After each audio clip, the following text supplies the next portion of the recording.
Today's episode is sponsored by our friend and yours, Bubbles and Books, the monthly subscription box where all of your relaxation and self-care needs are exceeded. Each month you get a curated box with a romance novel and high-quality bath supplies and accessories. When you sign up, choose between historical, contemporary, or paranormal, because they've got all the werves, England times, and bad boys you could want. Plus, they now have standard or premium boxes. Use the code Heaving Bosoms 10 for 10% off your first month or one-time purchase. It's so much easier to carve out some dedicated you time when the supplies come straight to your door. Hooray!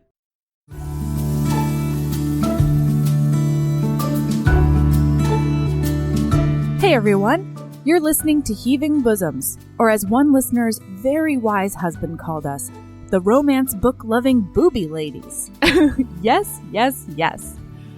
This is the podcast where two best friends recap and discuss romance novels in great detail while riffing off each other and sometimes getting super real. Before we dive into the episode, we have a Patreon shout-out. Erin decided to pinch hit for a few shout-outs, and they are fabulous. So, Danny R., you are a manticore. With the body of a great cat, the spiny tail of a scorpion, and the face of a beautiful woman, you're known for your ability to be many things at once. Majestic, snuggly, cunning, lethal, and of course, drop-dead gorgeous. A worldly being, you have components from Egypt, Persia, and India, picking up knowledge and skills wherever you go. Sure, you also eat human flesh, but we're sure it's only when you got reasons. Alright, listener, it's time to get started. Make sure you're on the lookout for our social media this week, though, because we're doing a Bubbles and Books giveaway. That's right, get your own Bubbles and Books box this week by checking out our social media and doing whatever the post says. And now, time for the Seduction of Viscount Vice by Nicola Davidson. Here we go.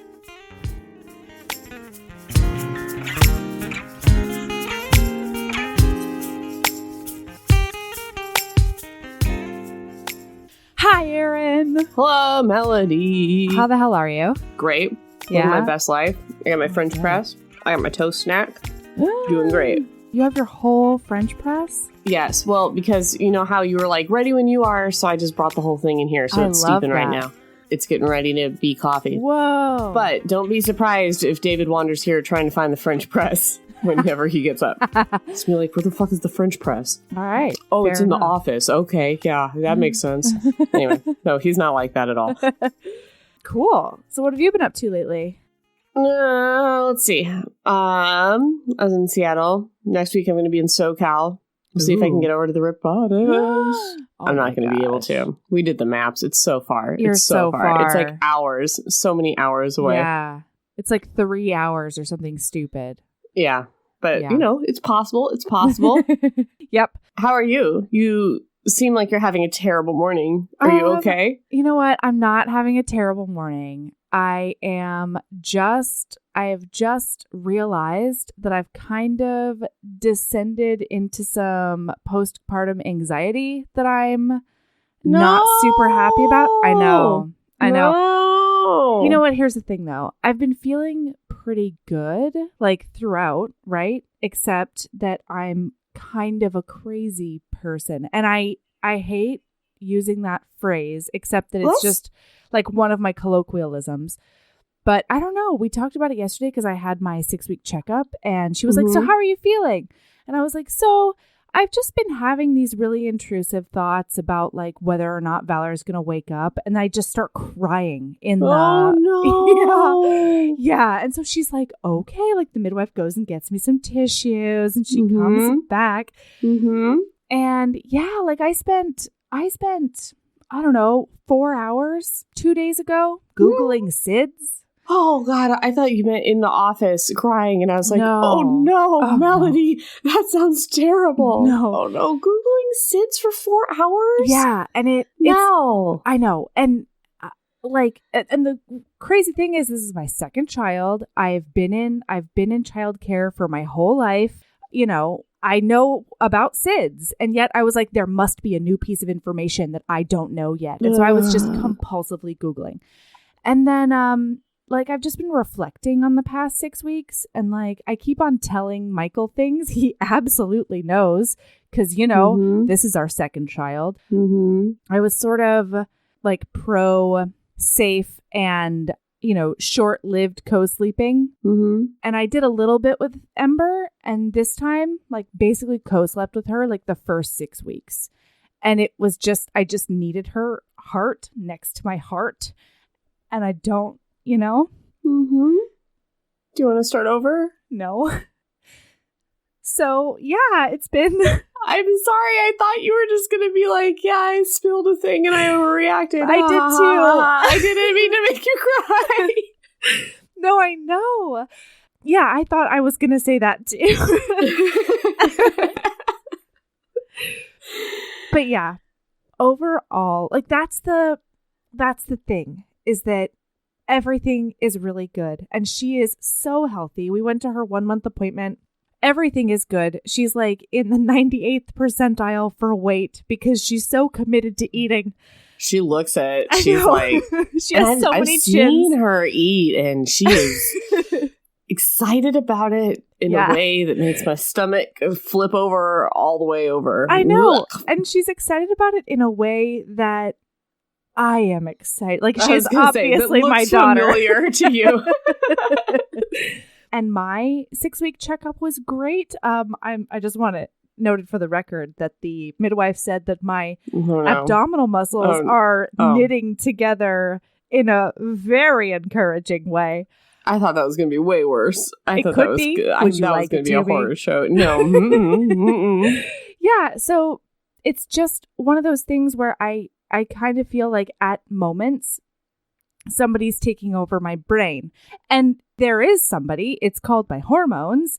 So I've already been back in touch with my counselor. I had to take a break because, I couldn't get there. And now with her, I need to make sure she can come with me because once again, she's always eating.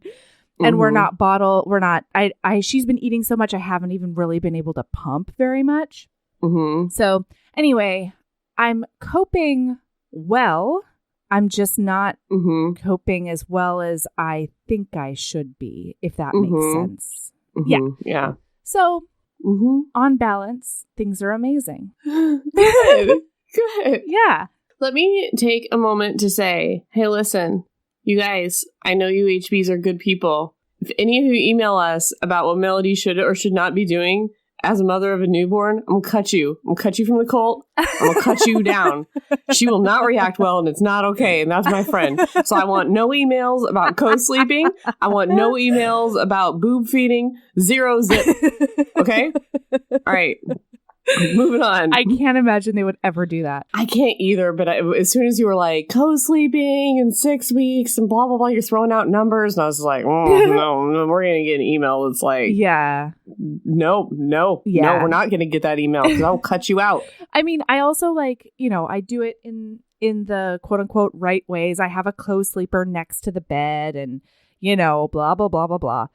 But anyway, so actually, I do real quick want to talk about an email that we got that I appreciated. Can I do that? Sure. Even though I do want to note, we get lots of amazing emails and we appreciate all of them. Oh my God. Yeah, but this was about something that I did wrong. So I just wanted to chat about it. Yeah, we never did that. We need to do that. I know. So I got this lovely, really, and not only lovely, but loving email from a listener that was really, really nice because she was like, I noticed all the ways that you try to be inclusive about different communities. And I just wanted to bring to your attention some language that you used during the priest episode. And oh my God, I it's so true. So during the priest episode with Jenny Nordbach, I talked about a friend's iPod, and I randomly threw out the phrase that it was sort of schizophrenic because in my mind it was random. And then I also added that it seemed like it was up to something. And all of that put together. Also, I want it noted that I didn't hear it when I said it. I didn't hear it when I edited it. And I didn't hear it when I listened back. And all three of those things point out such a huge blind spot in my... I didn't hear it either. I know. And so she was like, I just want to point out that people with mental health issues like in that category are often at a much, much higher risk, especially I'm adding this in, but like especially of being sort of mistrusted. And that's super not cool. And I completely just put it into my, I don't even know if it's regular because once again, I didn't hear it any of those times. Well, and also just generally, we shouldn't call objects, like we shouldn't say an object has ADHD or an object is schizophrenic or an object is, I don't know, narcoleptic or something because people have those things. Totally. So I just wanted to say thank you so much for bringing that to my attention. I really, really appreciate it. And thank you for the tone of the email. That was really awesome. And I'm going to do better in the future, I hope. I'm certainly going to try. Yeah. So, yeah. I just love that, like, the FAQ for the website, I have, like, hey, if we say something that is offensive or not inclusive or squeaks you out, you need to email us, right? Well, please, it's not on you. But, like, we would really like you to email us right away and tell us what Erin said that offended you so much. This time, and I just want to say, I wasn't even on that episode. So, look at Erin. Not offending anybody today. Yep. Okay, so I am here to tell you about a book. Yeah, this morning waking up, it was, like, such low pressure. I'm like, I got my toast. I got my coffee. I don't have to remember no character names. I don't have to do a damn thing. What? I just got the deer in the headlights look because I have to remember the character names. It's all on you. I know them. So I just gotta sit here and listen to a story. I'm so psyched. I got my toast. I'm gonna chew it at will. It's a good story too. This is the last time you guys are gonna hear this voice. Erin, out. Melody, take over the podcast. I'm psyched. You had better buckle the fuck up.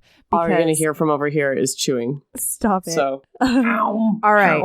So I learned about this book because of a thread on the Wicked Wallflowers Club Facebook group. There are actually authors in that Facebook group, which is super fun. Oh, yeah.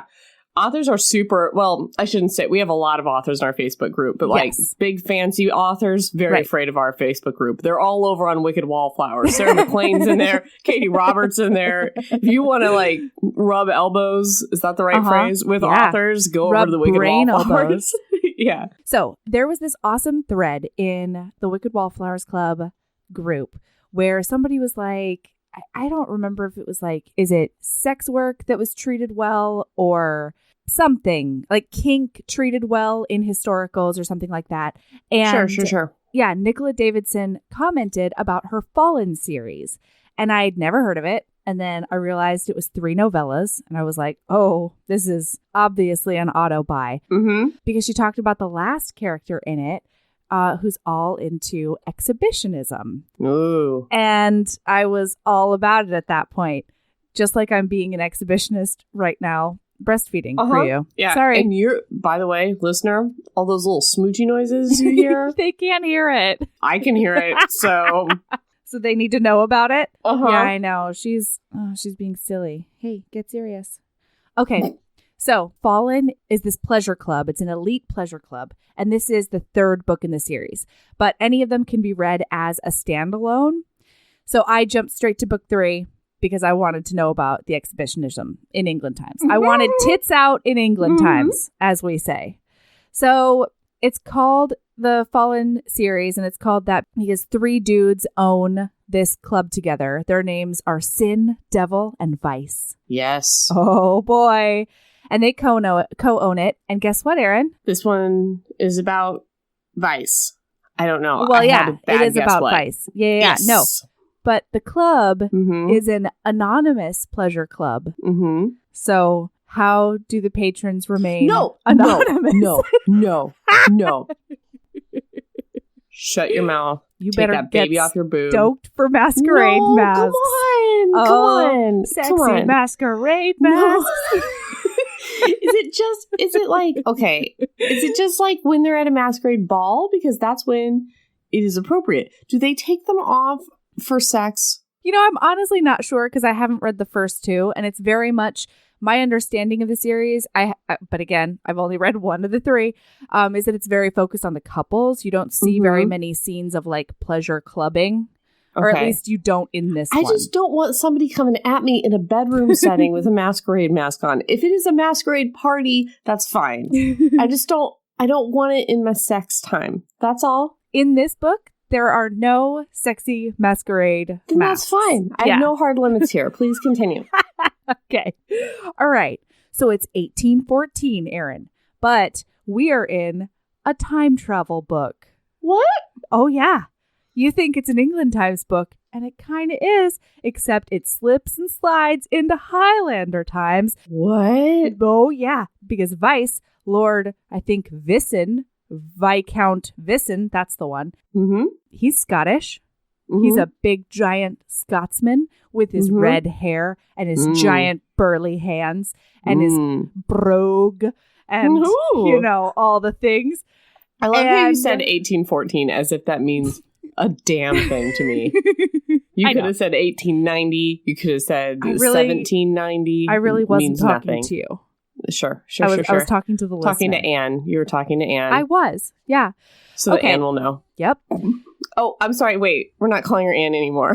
We're not? We're calling her Clippy. Did you know about this? I didn't know about this. Yeah. She said something like she was trying to resist sending us an email about a historical inaccuracy. And she was like, no, Anne, don't be Clippy the paperclip today. Like, you can do this. And I was like, that's all we're calling you from now on.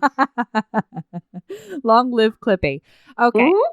So Vice is going around the ballroom, and Vice's like signature characteristic is he's a perfectionist and he sees detail like compulsively. Okay. So he's going all through it, and he's really frustrated because everyone's asking him when he's going to get married. And in his mind, he's like, never, because the quote is, well-born, marriage-minded women tended not to set their cap at men who cared little for politics or war, craved the applause and admiration of theater roles, were painfully detail-obsessed perfectionists, and, oh yes, loved frequent bouts of public fucking. Yeah. Okay. And he's approached and complimented by this comely woman with raven hair and blue eyes. And in his inner monologue, he's like, well, she's got no chance, because since that lady in my past, I don't fuck raven-haired women with blue eyes because it's too many memories. It's too many memories. I know. Dun, dun, dun. Dun, dun, dun. So now he's fixated on the apple tarts that aren't on the table yet. Right. And he's like, this evening would be perfect. Listen, you don't need to be a perfectionist to focus on the apple tarts that aren't on the table yet. Fair. In fact, since you said that, I've been focusing how the apple tarts aren't on this table yet. And I'm pissed. It's true. It's true. Where are my goddamn apple tarts? God damn it. Somebody said apple tarts. So he goes over to the lady and he's like, where are the GD apple tarts? And she's like, I gave it to the temporary staff that you hired and they put it out on the table. And he's like, first of all, no apple tarts on the table. Second of all, there are no temporary staff. And she's like, oh no, espionage is afoot. It's Prince Thabiso. He's a gator there. He will not get you any kale. Sorry. Okay. You will say please and thank you. All right. So she describes the rogue who's apparently flitting around with apple tarts. And so he goes and looks about. And he's like, oh, there's that fucker. Then it switches to that fucker's perspective. And that fucker is trying to catch a gander at what everybody likes and what everybody's talking about. Apple tart spy. That's right. He's using the apple tarts to like rub elbows with the guest, except that he is not a he. He is a lady with a real nice booty and breeches. Haired, blue eyes lady. Oh, you betcha. Uh-huh. So her name is Lady Mary, and she's a lady. I mean that. But she can't be too much bird-boned or she wouldn't be able to pass as a man. So she's like a beefy lady, right? She's tall AF. Yeah. Real tall, but like spindly. So she's still got bird bones. They're just longer. They're very long bird bones. That's the one. Yeah. All right. That's fine. Whatever. At least she's tall. Yeah, fair. Oh, also, I don't know if I said this out loud. This is The Seduction of Viscount Vice. No. By Nicola Davidson.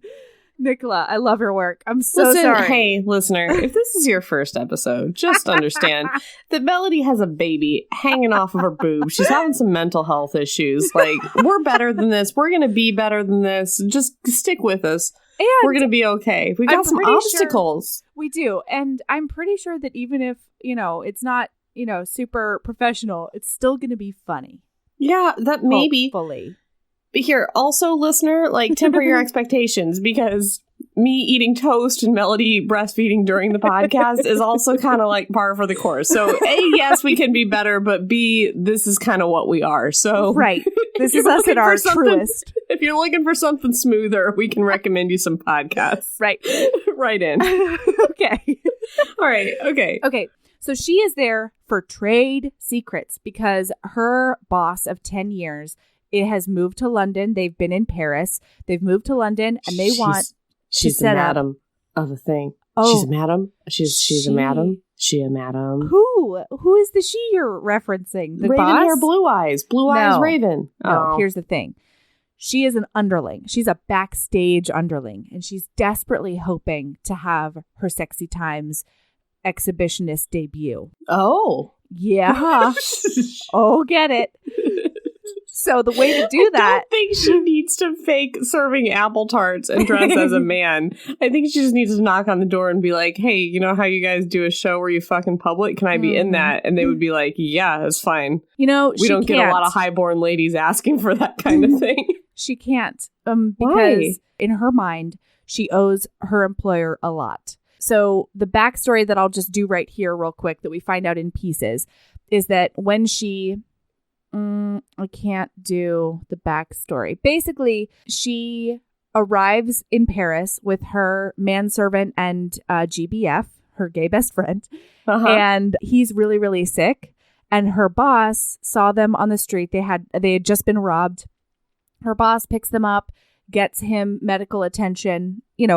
Paris Times medical attention. Wait, did you say they were in Paris? Yeah, I did. So this is England Times in Paris with a Scottish person? No. So much time travel. Dude, Erin, stop with your toast and pay attention.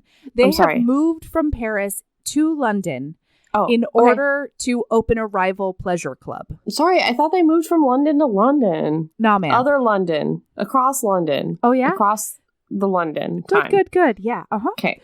So... All right. So she thinks she owes her boss a lot because she saved her friend's life and then gave them employment for the past decade.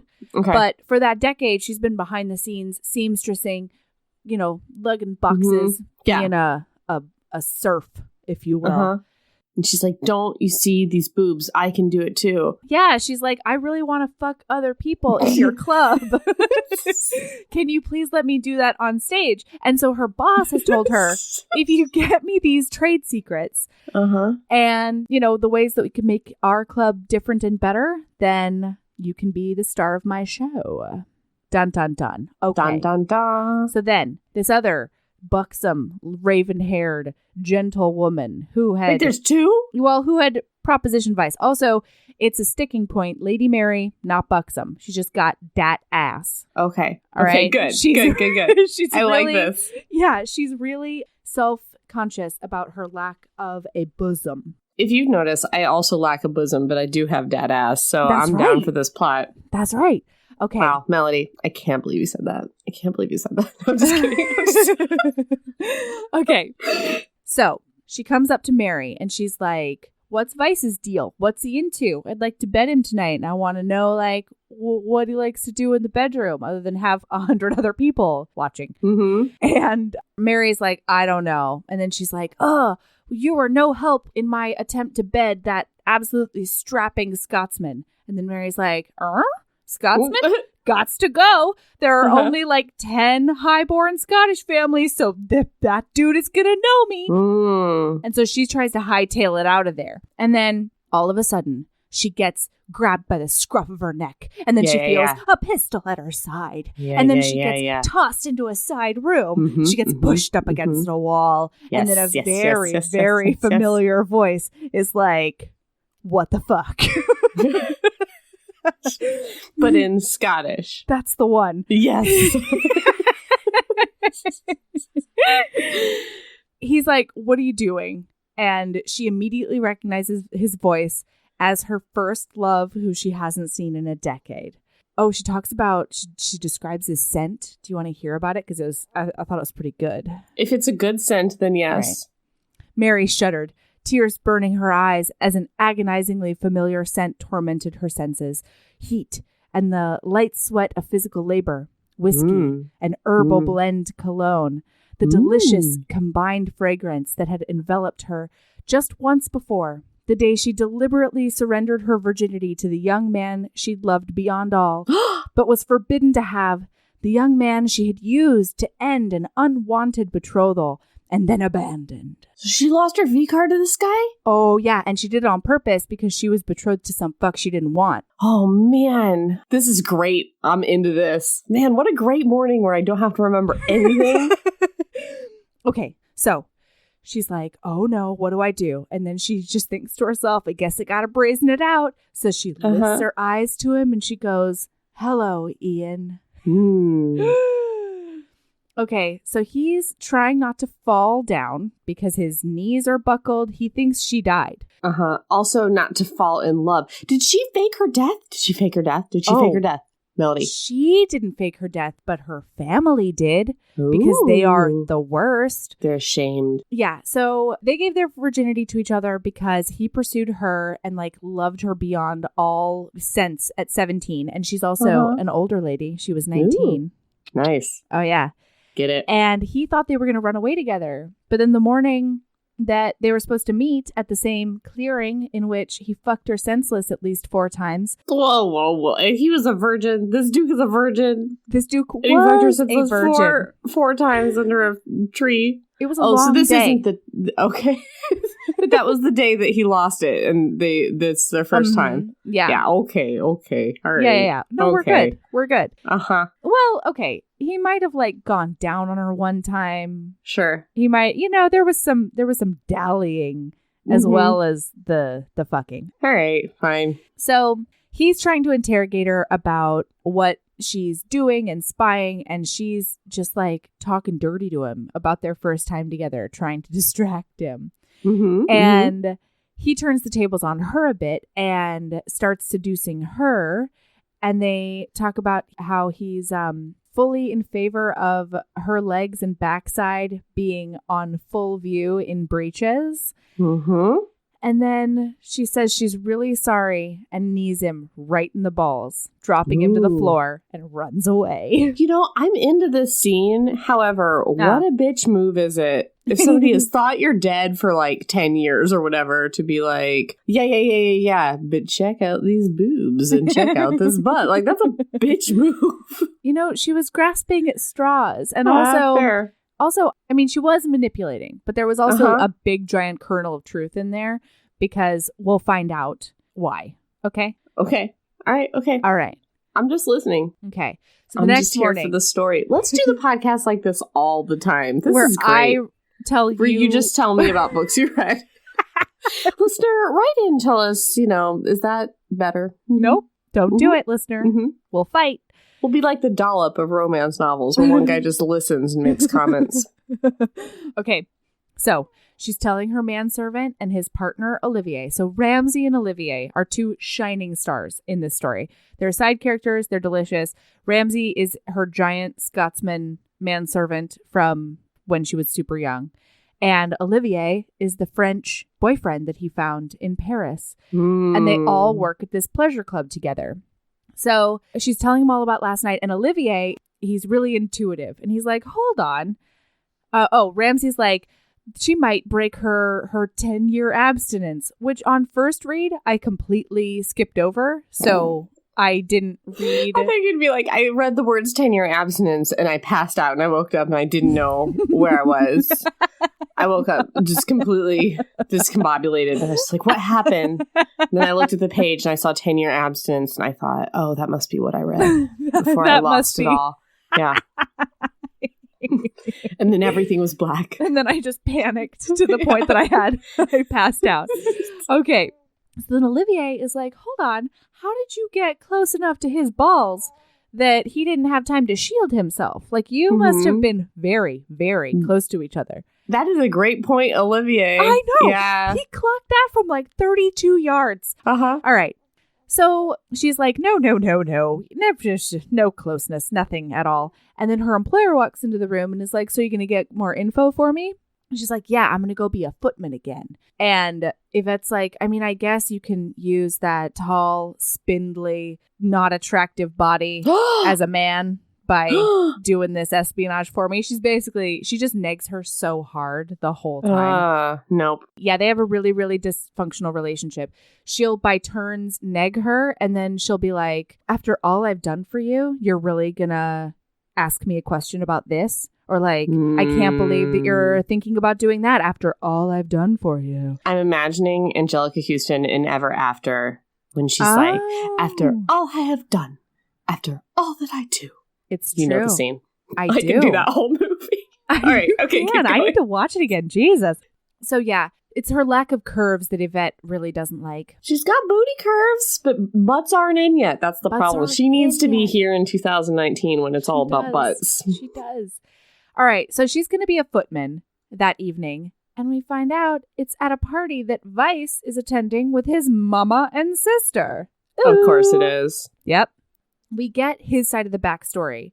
And that is that he was in love with this girl. He brought her cakes and tried to woo her in many different ways. He brought her cakes. Oh, yeah. All of his friends are like out, probably questionably, having dalliances with maids. And he just can't get his eyes off of Mary McNair. So he just loves her. He was under the impression that they were going to go away together and get married. They were going to elope because in Scotland you could do that. And then he shows up to the clearing. She's not there. Her dad, though, shows up and beats him to within an inch of his life for ruining his daughter. And then he finds out she's dead. She died. He's like, God, what a bad day. Yeah. Later on, he finds out that, quote unquote, she died in Paris. Oh. So he spent his whole life, mourning her. Yeah. All right. We learn a little bit about his sister. It's going to come like a little bit later. She's younger. Everybody wants her to be super pure. And she wants to go to Fallen at least once to figure out what life and sex are like. And neither his mother nor he will do it. Her name is Helena. And their nickname for her is Hellion, which I really like. Yeah, that's cute. It's really cute. Also, do you want to go to a club where your brother fucks on stage? ? Think about it. I would definitely go on the dominatrix night. Just think about that, though. Right. Right. It's all your brother's friends, people you're going to see. Right. Maybe go to a different pleasure club somewhere far. Oh. Anyway. Oh, interesting, Erin. Yeah. Okay. So he sees Mary in the window dressed as a footman as they arrive. And he's like, God bless a fucking London. So he corners her on a balcony at one point. And she's like, oh, hello, my lord. And he's like, don't you fucking my lord me, Mary. You forgot your such sensibilities fast enough when you attempted to crush my cock to powder. And she shrugged. It's what a lady does when accosted. Accosted? You nearly burned my clothes off with the need in your eyes. Spread legs, hips tilted, offering me your pussy. And then you panicked. Why was that? Yeah. Oh, man. The dirty talk is so on point in this novella. I really want to read this. How long is this thing? 120 pages, I think. Awesome. Snippy snappy. Yeah. Good. So he suggests that he's going to turn her over to the watch.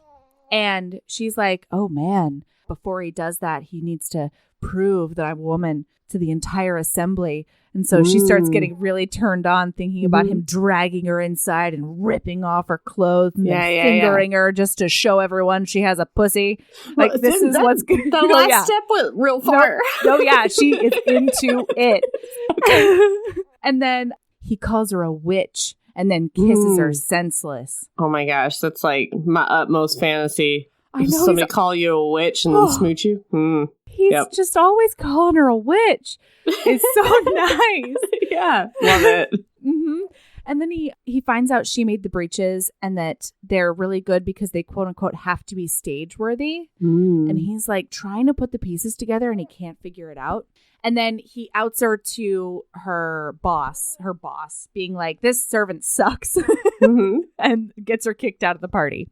So then he's in his carriage with a PI, and the PI and he are outside of this townhouse that they've purchased for Worldly.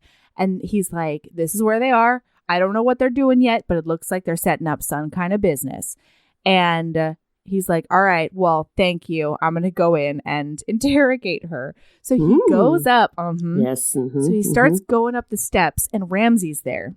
Vice knows that Ramsey likes boys, and he really likes Ramsey, and he's into it, and it's fine. Okay. So then Ramsey lets him in, being like, all right, as long as you're not here to maim her, and I'm going to bring her tea in an hour, and she better be in really good spirits. And the guy's like, yeah, okay. Ian's like, also, fine. An hour is so long. It is a really long time. Try 15 minutes, Ramsey. Listen, but he needs Ramsey to give them enough time to bone. Is that what's going on? What's up? Yeah. Okay. Ramsey. Never mind. Hero. He's a hero. Never mind. Of the story. Yeah, you're right. I'm sorry. He I'm and backing Olivier. down. Yeah. So they banter about decor, and it's delightful. And then he comes up behind her at a window and starts massaging her shoulder. Wait, who? Wait, Vice? I'm so sorry. I skipped a step. So Vice goes into the room, and he finds her cleaning up and talks about how she's in a gown this time and like sort of how pitiable it is. And then they banter about decor. He and she are the only ones in a room together. Gotcha. And then he comes up behind her at a window. And he tries to disarm her by giving her a little shoulder massage. Yeah. And it works. Oh, does it? He's like, it would be so much easier if there were less fabric. And she was like, well, why don't you help me off with my gown? And then that happens. And then her stays come off. And so she's just in her chemise.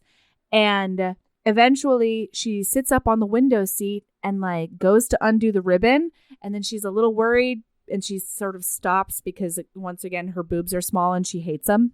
And he says, he's like, hurry the fuck up. I've been waiting to see those for 10 years. So, like, get them out. And so she does. And then he gives her a nipple orgasm. What? No. Which, no. You know what? It makes sense later hard on. Limit. Hard limit. What? Nipple orgasms. No. Coming hard line on this. No. You don't like them, or you don't believe them, or what? I don't is the believe hard in limit? them. And don't write us. I'm not going to believe you either. I'm just not believing in it. Nope. Will Zero. you believe your best friend? I will not believe you either. Nope. Okay. All right. Okay, so then the dirty talk is super... Would you believe your best friend? The person in the world who would never lie to you. Not about sex. I'm certain of it. All right. So the dirty talk in this scene is amazing. Once again, she keeps calling him Ian, and he wants her to call him Vice. And he ends up taking her from behind at the window. Yes. He sees a couple walking on the street outside in full view of what's happening. And so he's like, hey, Mary, we've got a bit of an audience, thinking he's cool with it. He's only spurred on by it. But like, if she wants some privacy, he'll pick her up and, take her to another part of the room. But she's like, no, smush me up against this window. Oh, no, she doesn't. She pulls her chemise to the side and starts playing with her breast, like making eye contact with this Eglantines couple on a stroll. Oh, yeah. My God. And so he's like, I lost my mind. My mind is gone. And he just starts like pounding into her with abandon because he's so turned on by her fabulous public display. And her hands are safely on like a window sill or like a window frame. It's actually a window seat. Yeah. Okay. All right, good. So there's, and it's on the first level. I want to read this, and I don't want it to be ruined by her hands on glass. Scary, especially not England Times Engineering. Yeah. 1814 glass. No. So then, as he's fucking her, he's whispering, he's growling into her ear. He goes, he envies me, gritted out Vice. That man, he does not want to be strolling chastely with her, but in here, buried inside your sweet cunt.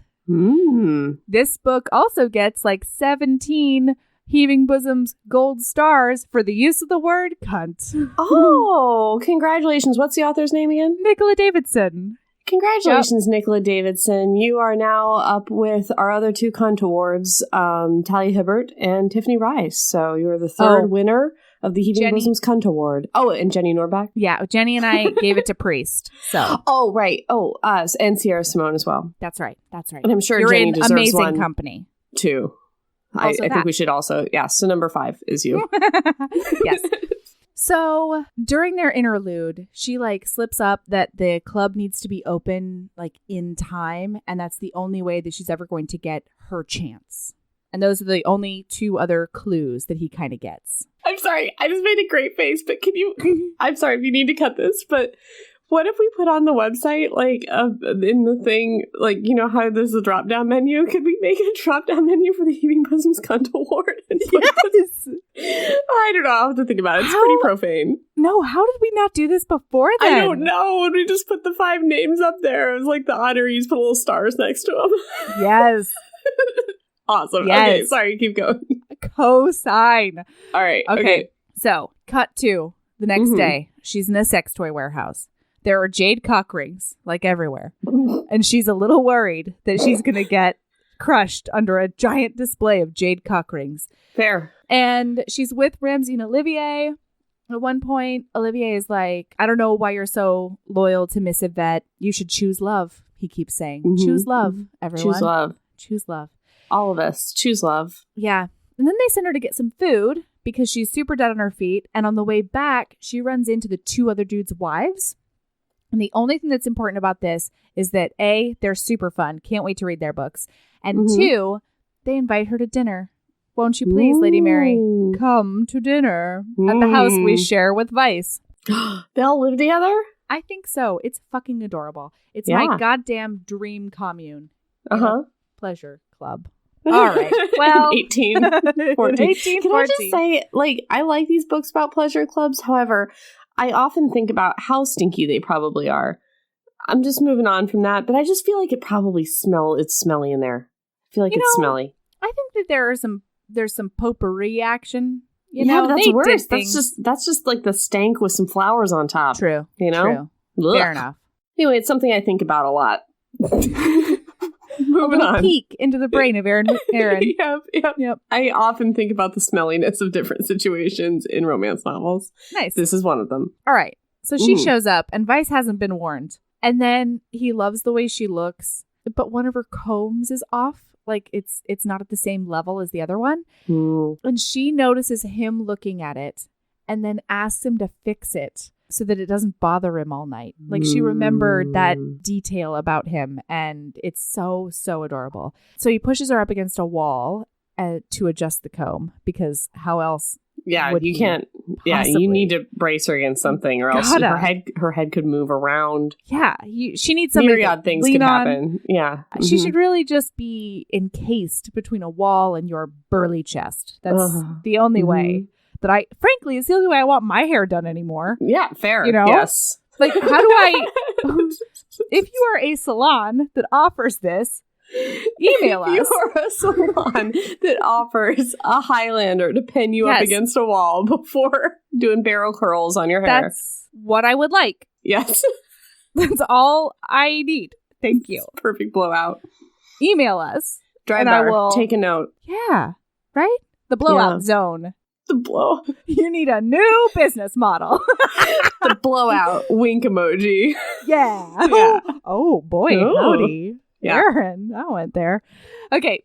So he's like trying to interrogate her again. He's like, why are you here? She's like, how could I not come to this wonderful house with fine food and good company when I'm just a lowly, worthless servant? And he like fully stops and he's like, no, not worthless. Never that. Ugh, you're a brave and beautiful Highland warrior. Swoon! Swoon! Also, please call me a brave and beautiful Highland warrior while you are putting gel in my hair. That's all I want.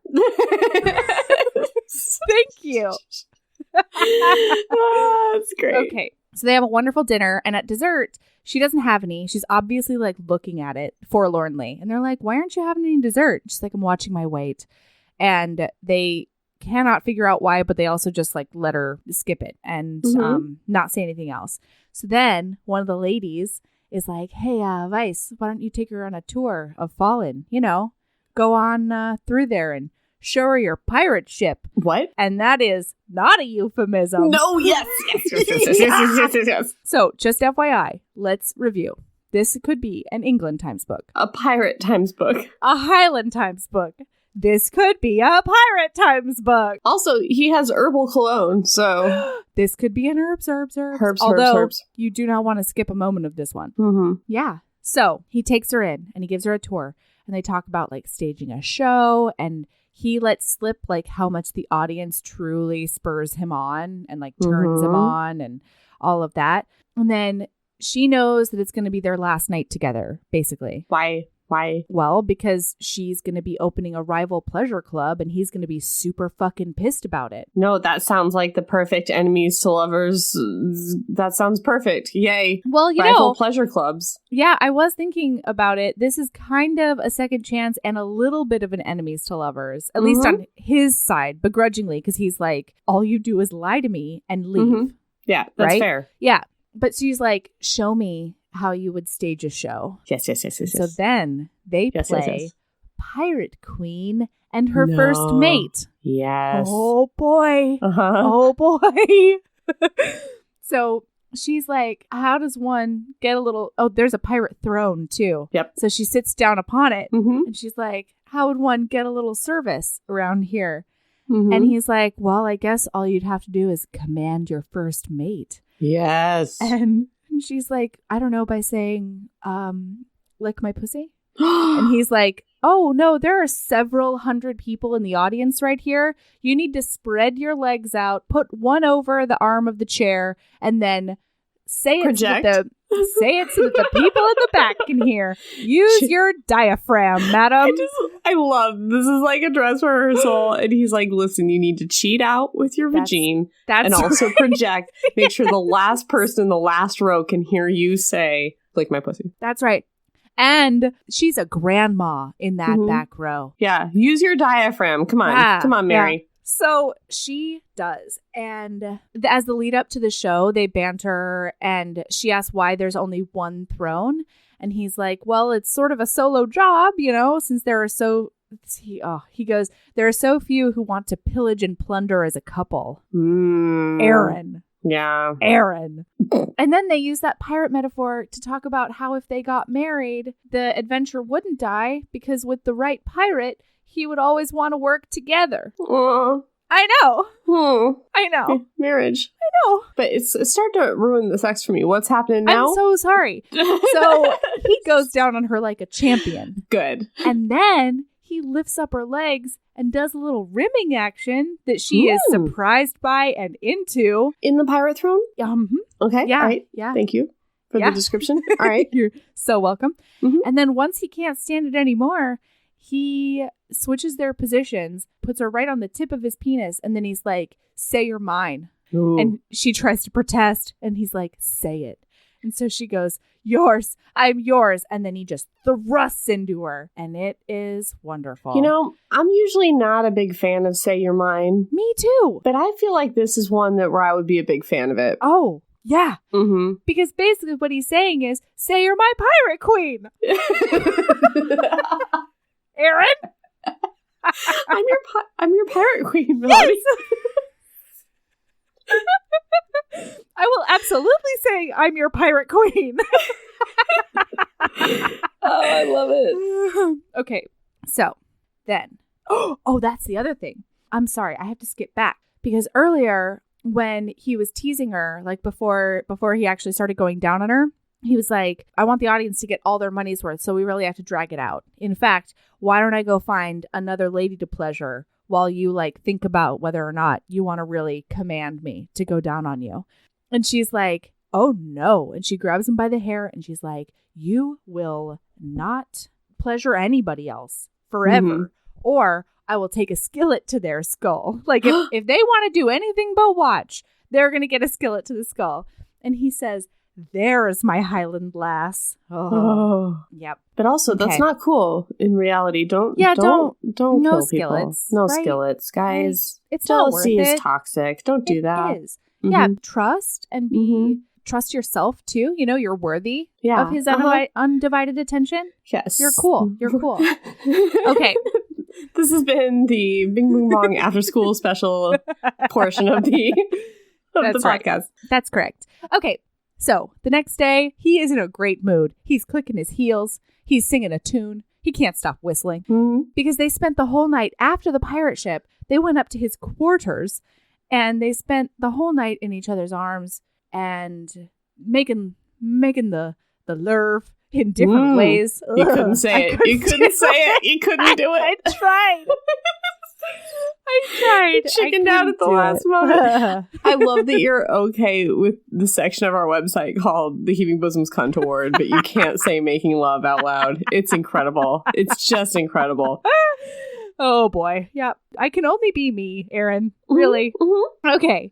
So she's finally come out about the club, but she's told him that it's a dinner and entertainment, like a cabaret. And he totally bought it hook, line, and sinker. So the report from his investigator arrives and he just puts it in his pocket because he's got nothing to worry about. He and Mary are going to skip off into the Highland distance and be Scottish, fuckers together. They're going to fuck together. They're going to be Scottish fuckers who fuck together. Oh, God. Oh, boy. You guys, okay. So then that night, Fallen is dead. And in fact, Sin and Devil are like, is there a smell that I cannot identify in here? And Vice is like, yes. The answer to that is yes. But that's not the reason no one's there. But the answer is yes. There is a smell. So then the crown prince comes up and is like, love you guys. Gotta go. Kisses. I'm going to another opening of a brand new pleasure club in town. Oh, and has she told him? No, she told him. He's like, yeah, it's called Worldly. And he's like, no, I'm sorry, Your Majesty. That's a dinner and dancing club. And he's like, no, it most certainly is not. Look at the invitation. Now, upon first read, what I read was that he looked at the invitation and then pulled out the report, read that, it is in fact a pleasure club. She is in fact stealing all his business. And then he threw his head back and in the middle of a tits out England Times ballroom, threw his head back and roared in anger. And like beast or something, right? That was hilarious to me. The second time I read it, though, it says that he put his fist up to his mouth to make sure he didn't roar in anger. Oh. Yeah. I see. Okay. That makes a lot more sense. He's in front of the prince. It's in front of a prince. He's in front of a prince. As if it's a normal reaction, but not in front of a prince. Right. You don't want to scare those titties away. You're already lacking titties in your tits out ballroom. Right. Just keep it cool. Keep it cool. So the prince is like, why don't you come with me to the opening? I would love for you to be my honored guest. And he's like, I will definitely do that. Yes, I will join you for dinner. And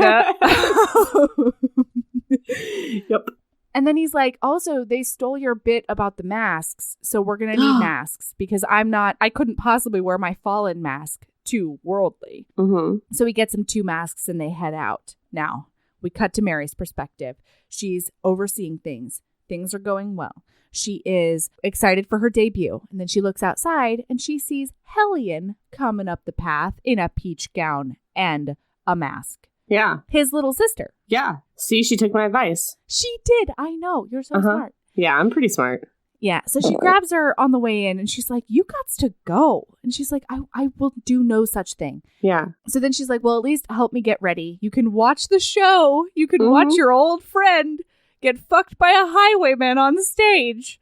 And so Mary's in this. Yeah. She's supposed to debut. Oh, man. Okay. Right. So she invites her to her performance. It's really sweet of her.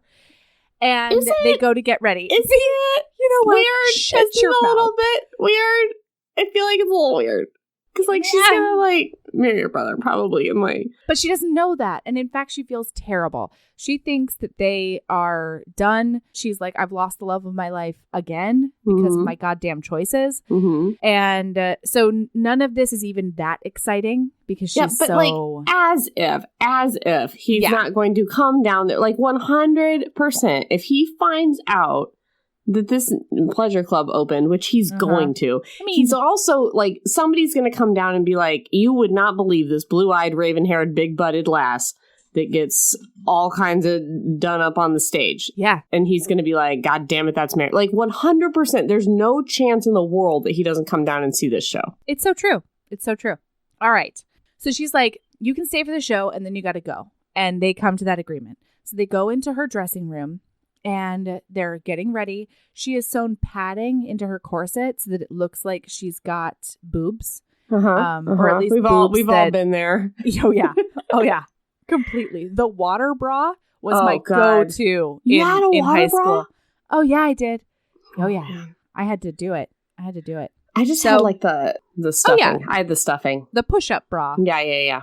Mm-hmm. Yeah, I still wear a push-up bra. Me too. I'm not breastfeeding. Yeah. Me too, you guys. And it's made by Spanx, and it's so good. You know what? Really? I'm going to Google it up for my lady love. Yep, I'm Googling it up right now. Stay tuned, listener. Ooh. For the lady love, you'll be able to hear about the Spanx bra. Stay tuned, Melody. I'm into it. Yeah.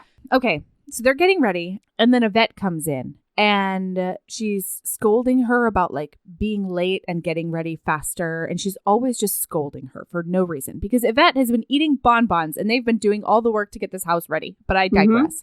Mm-hmm. So they go to put the gown on and it won't go past her hips. It won't go over her booty. No. And she's horrified and really confused. And Yvette basically calls her an idle glutton. No. And it's like, I told you that you need to watch your weight. It is a cardinal sin of a performer to gain weight right before a performance. And she's like, there's no way. I have been skipping dessert. I've been lugging. I've been I've been getting this whole house ready. I've been exercising nonstop all day just to make sure this happens. There's no way. And that made the dress too small. She made it too small. She made it smaller. God, that. She did. So Helena looks down and she's like, the stitching is crooked and there's different color thread right here. Because Yvette doesn't know how to stitch a dress. Yeah. And Mary's like, you were never, ever going to let me perform. And Yvette's like, with that tall, boyish body, you would never get up on my stage. And it is the meanest thing ever. And so Mary just crumples down on the floor. Mm-hmm. She's totally devastated because she's lost the love of her life in order to have this opportunity that was never an opportunity. Mm-hmm. Yvette just used her again. And so she's like, Helena, you need to get out of here before somebody sees you without your masks on. And Ian finds out. And then a voice behind her goes, finds out what? Ooh. Because Ian has arrived. Well, I honestly thought that what was going to happen was she was going to get on stage and start having sex with this highwayman thing, and he was going to rush the stage. You know, like Coyote Ugly style. She was going to be up there doing her thing, and then her boyfriend was going to rush in and be like, get off that bar, and then he was going to get thrown out by Tyra Banks or whatever. That's what I thought was going to happen. Wow, I would not be in love with that hero. No, Yeah, but that's what happens in Coyote Ugly. It is. Yes. Yeah. All right. So he was pissed before, right? But now he thinks that he's like, that she has lured Helena down here to like ruin another part of his family and blah, blah, blah. Why? That would be ridiculous. Why would she even do that? What would her motivation be? Because he suspects her of everything. Because he's overreacting, Erin. That's why. Okay. All right. Fine. Okay. I'm sorry. Right. I'm sorry that I questioned the love of your life, Ian Vice, the Viscount or whatever. I'm so sorry. Gosh. Okay. So now he's livid. And he tells Helena that they're leaving. And Mary's obviously crushed, but she's like, you got to go out a back door. Because if you walk out. I'm sorry. I've got to pause the pause the the podcast. Pause the podcast. That's the word. Yeah. Listen, if you email me about pronouncing Viscount, I swear to God. This is the second thing. I'm going to cut you out. You're out. Okay? All right. Yeah, sometimes things are just a bit. Yeah, sometimes. Yeah. Listen, Viscounts. Is that right? I think that's right. Yeah, good. I actually, except for Ann Clippy C, you can email us any day. All the rest of you, though, no. It's Viscounts. That's how it's pronounced. I'm sorry if your ears are bleeding. Okay, all right, moving on. Okay. So... I'm sorry, I totally ruined your chain of thought. No, it's fine. It just occurred to me. We're going to get an email that's like, actually? I'm going to be like, I know you assholes. I learned the word for the podcast because I am a scholar. I didn't even know those existed before this thing. I would have assumed it was a type of vampire or something. But here I am. I read historicals now and I'm trying. For real. Anyway. Okay. So he tells Helena they're leaving right now. And he notices that Mary's like sitting in a heap on the floor. And he's like, I don't want to care about that. And so he's trying to leave. And he's telling Helena that like he can't believe she did this because their mom needs one kid who's not an absolute sinner. And then Mary finally is like, wow, that is incredibly unfair. Yes. And sexist. And he glares at her, and then he notices he was shocked when his Highland warrior actually shrank back instead of facing him down. Aww. And he's like, oh no, what's going on with Mary? Oh. So then they have a fight where some things come out. All right. Yeah, he's like, I'm such Boobs, a fool. Penises. Nope. We're talking about emotions. Yep. Emotions and maybe some history, Erin. Maybe right, some of that. All right. God. Oh, boy. All right. Oof. You know, the foundation of romance. All right. Sorry. Hit me with it. But also, you know, boobs and dicks and stuff. Good. So he's like, I'm such a fool. Like, fool me once. Shame on you. Fool me twice. What the fuck? and she's like, hurting you this time was even harder because I fell in love with you again. And he's like, did you treat all your men in Paris like this? Because he's gone to a place. And she's like, there were no men in Paris. And he's like, oh yeah, Mary, a hot-blooded lady like you crave it. You need to be fucked anytime, anywhere. And then she slaps him. And he takes her out on that stage. Oh no. Oh, come on. No, he's not doing business for a worldly. Get out of here. All right. Jeez. Okay. All right. Okay. He's not going to help out a rival. He takes her out on that stage and he's like, see this lady? I'm about to fuck her on stage, but you got to come over to Fallen to see it. And then he leads them like a crowd over to the other place. Like a sexy Pied Piper. Dee-dee-dee-dee. Yes. Gotta fuck this lady. Dee-dee-dee-dee. Come watch me fuck this lady. That's what would happen if it was my book. Ding ding bong. All right. Okay. So I just imagine him like holding her over his head, like here she is. She would love it. She would. Okay, so she slaps him, Erin. Yeah. And also, she's pushed up against a wall again. Yeah, because it's really his thing. It's his brand. It's her brand too, clearly. And then she explains she wasn't in a pleasure club ever. She was behind the scenes in a pleasure club because she was too tall and she lacked a bosom. And she calls herself a dusty seamstress. Oh, because that's what Yvette probably called her. Yeah. And she was like, there was one kiss, but nobody wanted to have sex with the lady who towered over them and like mended their clothes. Oh. And then she finishes with, no, I need to be fucked by you. I crave it with you. Anytime, anywhere with you, you damned Highland blockhead. And so now he's angry and hard. And this is when he pushes her against the wall. Point of interest. Yeah. Is his sister still in the room or not? No. His sister has been... So she left. She's gone now. She's in his carriage. Because I just imagine her being like, I'm going to go. I've noticed that you've pushed her up against the wall and that you have an erection. I've noticed the tide has turned a little. I'm a little... There's something new in your pants that I don't understand. Slowly out of the room. Good. I hope she's living her best life in that pleasure club now. No, she's in the carriage. That's bullshit. That's I know. Bullshit. She should be living her best life. Poor Hellion. I'm sure she will someday. Nicola, let us know if Hellion gets her own novella. So now he's just about to give in. He's just about to call her a witch and kiss her hard. Yes. But he doesn't because he feels up on her boobs. And feels they're too all the small. padding. And he's like, oh, I forgot. I'm just kidding. I'm just kidding. I'm sorry. Stop voicing her worst fears. I'm sorry. So he feels the padding. Up on him. He feels it's offensive the padding. to him. Well, and he's reminded that everything with her is pretense and manipulation. Oh. And so he can't trust any of the wonderful words she's just said to him. He's not wrong. I know. And so when she notices this, the chapter ends with her saying, shamelessly, she laughed. Stupid vanity, I know, but everyone wants to see mountains, not dales. Even you, if you would just admit it. His ardor chilled like a lock in winter, and he stepped back. No, when I said I wanted you, I actually meant it. As you are, no hidden motives, no caveats. Aww. Goodbye, Mary.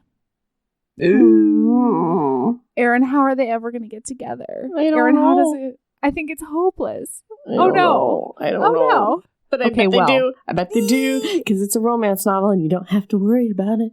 All right. So, the next day, she's cleaning up. She is totally crestfallen. She doesn't know what to do with herself. Ramsey and Olivier are talking about how surly Yvette is because her show got a really bad review because she deserves it. Everybody thought it was common and dumb. And then they're like, why did you beg off? And they tell her, she tells them that she didn't beg off, that she was totally screwed out of her opportunity. Mm-hmm. And then Olivier's like, choose love. Yeah. I cannot say this enough. Yeah. And so they talk about their relationship, and it's so cute. And they build her back up again, and they tell her that they believe in her. And Ramsey points out that, of course, she should go talk to him because he doesn't know the real reason that they left Scotland. Mm-hmm. He thinks that she just chose to leave. And so then she quits dramatically. That's a great scene. Mm-hmm. And then she hightails it over to Vice's house. Now, cut to Vice has been drinking his sorrows all night.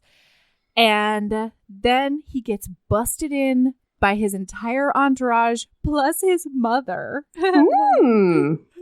And they're like, they think they like throw a bucket of water on him. And they're like, pull yourself together. Stop being an adult.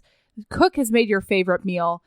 Get your ass downstairs. And he's like, geez, okay, fine. So he gets dressed, goes into the room where everyone is, and he's like, all right, you can treat me like a king and bring me a plate of food. And then he looks over and sees Mary in breeches and a ruffly pirate shirt. Mm-hmm. Uh-huh. And she's ready to go. And he's like, what the fuck, everybody? Who decided to let her in? And they're like, it was a committee decision. So they leave, and it's totally a setup. Lady Mary is there with that booty and those breeches, and her long hair is all curly and come hither. They banter about how she's going to wear breeches pretty much from now on because a really smart man told her that her butt should never be covered by a gown. And he's like, yeah, not smart, genius level. And she's like, totally. And then it is so romantic. She's talking about, it's really good. It's just so sweet. I just expected you to be like, it's so romantic because then he takes her out on a stage in front of 3 other people. All right. Okay. So he's like, what are you doing here? And she's like, I really want to explain. And then she says, I think if I take several steps and you take just one, we could meet. And I could tell you the why and how very sorry I am for hurting you twice. And then perhaps you might hold me so tightly that we might make each other whole again. Will you take one step, Ian? And no, I bloody well will never, ever call you Vice. And then he goes, it says, he rubbed a hand across his jaw to hide the ridiculously unsteady grin threatening to split his face in two.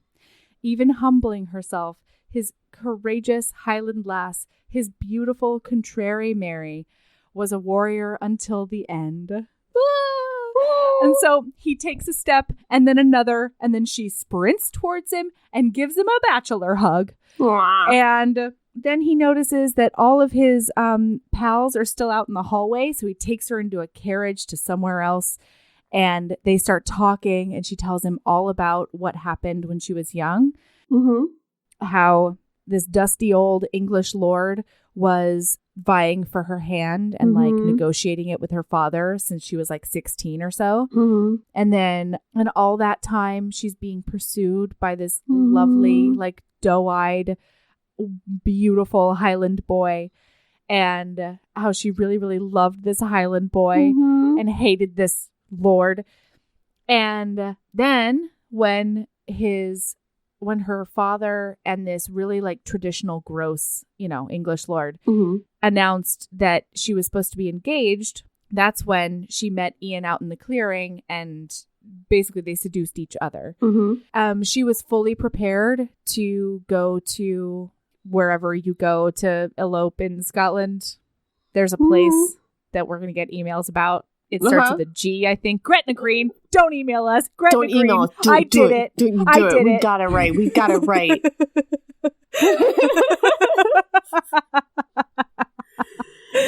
But also email us if you have any and all fun facts about Gretna Green. Yeah, if you want to. That's fine. We would like that. Yeah, we like it. So won't cut you out. So then she goes home and basically tells them that she's ruined and she doesn't want to marry this dude. And then he shows up to her room that night, ready to rape her into submission. And her father is totally on board with this. So I think she like clocks him or something. I don't quite remember. Oh, no. Her father says that she has to marry this guy. Otherwise, he's going to have Ramsay arrested for being gay. Ooh. Yeah. And because he knows how close she is to Ramsay. Yeah. So then she's like, what? I think he said like being lewd or something like that. So she goes to Ramsay and she's like, what in the world is this lewdness he's talking about? And he's like, oh, I like boys. And she's like, well, I can't marry this guy. And he says, I would never ask that of you. And so they run away to Paris. Right. She's Highlander Times woke. Highlander Times woke. She is. And so they run away to Paris. And that is why she stands him up in the clearing, where he then gets beaten into a pulp. Jeez. If I'm Ian, I don't love this back because she's like super used him and stuff. I don't know. No, she was gonna. I know, but like still marry him. Yeah. And so he's like, I knew that I loved you when I was 17, but I didn't know how perfect we were for each other. And I'm so glad that from now on, I get to fuck you in front of hundreds of people. And so then, epilogue. Erin, are you ready for the epilogue? Okay. Is it babies? No, it's the sex show. It's the sex show. Oh, gosh. Take a note, authors. I knew you would love it. This is better than babies. Okay. So he's standing in the wings in his Pirate King outfit. He's ready. He's ready to get on that pirate throne. Does he have an eye patch? Is there an eye patch? I think so. Good. Okay. Probably. All right. I've got it in my brain. I can't imagine there wouldn't be. Okay. I just want to make sure. And the peg leg is actually just his enormous penis. So it's the third peg. Yeah. No, you had it and then you lost it. Like you had it and it was fine. If you just moved on, it would have been fine. Gonna cut that. You tried to circle it back. No, don't cut it. Don't you dare. Every time I make a bad joke, you never cut it. Don't you dare cut your bad joke. You never asked me to cut bad jokes. So I just always think you're funny. I thought you were going to be like, that's not true. You never make bad jokes. No. You're like, that's not true. You never explicitly asked me to cut them. All right. Okay. Peg leg, penis, go. Okay. So they go out. Oh, and then she comes up to him behind the scenes and she's like, are you ready for our first show together? And he's like, yes. And you look delectable. And she's like, don't I? I'm only wearing body paint. And all of her pirate tresses, pirate tresses are only wearing body paint. So then they go out on stage and she is a pirate who's coming to smuggle his booty or something. She's going to pirate his pirate ship. And then they have a bunch of sex on stage with all of their mateys mating with each other all around them. There's like 27 people, probably 28, unless there's like one three-way, I just said 27 and then I realized there's an odd number. But there could easily be a little three-way on stage too. Anyway. Sure. She mounts him like she did before. Oh, the crown prince at one point stands up and screams, they're only wearing body paint. Good show. I really doubt that 1816 or whatever body paint was that good that the crown prince would not notice until halfway through. You know what, Erin? Here's the thing. Yeah. If it chips, that's only better. Mm-hmm. You know? Fair. Then you get to see some feel skins. like, okay, it's fine. It's fine. All right. Yes. Yeah. And then the crown prince yelled, it's only body paint. Yeah. And that's the end. And then they live happily ever after on stage and off. Aww. The end. Yeah. What a great book. Isn't it delicious? Nicola Davidson. Thank you. Thank you. Thank you. Thank you. Great work. All right, Erin, do you have a lady love? I do. I was going to have a different one, but now it has changed to this Spanx bra. Listen, guys, the Spanx Pillow Cup Signature Push-Up Plunge bra is absolutely a great bra. It's got the wide straps, the wide straps. Ooh. And then the part where it goes around and it clips behind your back, it's a very, it doesn't cut into you because it's like one thing of material is very stretchy. Ooh. So like you don't have any of those back rolls. Ooh. And the cups are memory foam, which is really comfy. Everything about it is very, very comfy, very, very pushy-uppy. And so that's what I will tell you guys about. I didn't know that my breasts needed to remember things, but I'm into it. Well, just think of it. Think of yourself sleeping all night on a wonderful memory foam mattress, and then imagine your boobs sleeping all day on wonderful memory foam Not bra to cups. mention that all of your boobs out there are unforgettable. So why shouldn't your padding always remember you too? I should write slogans. Yeah, I should write very long Spanx, slogans. And you just heard that. You're about to pay us a lot of money. Woo! All right. Okay, my lady love. I had something else too, but since the top of the show happened the way that it happened, my lady love is going to be take care of yourself, forgive yourself, and don't forget to do something that you love, even if you're not quite feeling up to it. Mm-hmm. Because, man, this has been so fun. Mm-hmm. You're right. My day got better. I knew it. Between the perma baby snuggles I've been having while doing this podcast, do you think people are going to be offended that I said all of that with my newborn in my arms? I don't care. Don't care. She can't write long-term memories now. I feel like I don't need to say female about that will cut you out because I feel like they know. Yeah. So, yeah. Take care of yourself. I'm doing the things I think I need to do in order to get through this time of anxiety and craziness. You're going to love the amount of noises from that baby when you're editing I'm telling you. Yeah. No, my microphone, I think, is better than other microphones because you can't hear background noises. Hold on. I put the microphone up to her face. She's been cooing in her sleep, and it's so cute. She's also been making a lot of slurping noises that are just offensive to everybody. There's many slurping noises. Yeah. You can't hear that, though, so be thankful. Yeah, and try to find some laughter because it's a really, really good thing for your soul. So take care of yourself, do things that you love, and hang in there if you're in a place where you need to hang in there. That's my lady love. All right. You can find us. Yeah. At Heaving_Bosoms on Twitter, at Heaving Bosoms on Instagram, Heaving Bosoms Podcast at gmail.com, HeavingBosoms.com for the website, which may soon include the Cunt Award. Get it? What's the other one? Heaving Bosoms on Facebook. And the Heaving Bosoms Geriatric Friendship Cult is the closed group that's super duper fun and very, very supportive. Man. And is that it? Is that all? I think that is it. Yeah. And also, follow us there because we're also going to have some giveaways going on in the coming weeks. Yeah. We can't talk too much about it yet, but we have some giveaways that are going to be happening in the next 4 or so episodes, and it's good stuff. So follow us there and you'll be able to enter those giveaways.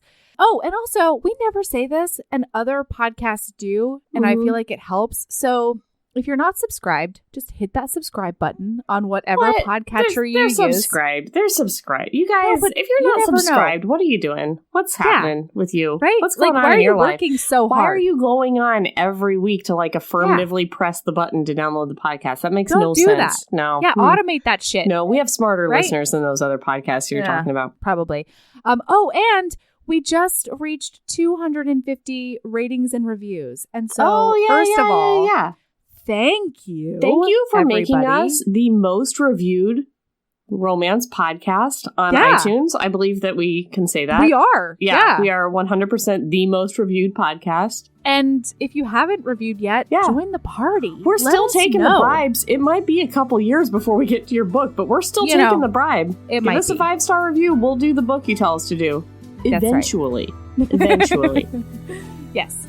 We adore you. Subscribe, rate, review, and share us with your friends. Talk about us if you want. Talk about us. We would like that. All right. Okay. All right. Keep being a badass. And love yourself as much as you love the Pied Piper. The sexiest Pied Piper.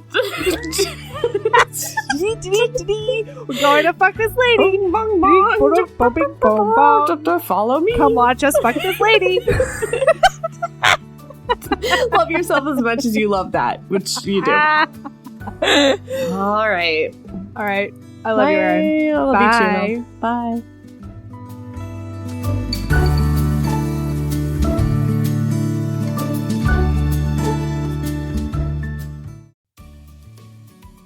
Hey, you. Yes, listener, you. Are you loving the show? If so, please leave a rating and review in your podcast app. The 90 seconds you take to say something nice not only helps new people find the show, but it makes me super smile over at HBHQ. Also, I've had a few people ask, and the answer is yes. We are still doing the 5-star bribe. If you leave us a review with 5 stars, then we'll do whatever book you want. We're real deep into the list, though, so it might be a while. Lilas! Okay, back to the show.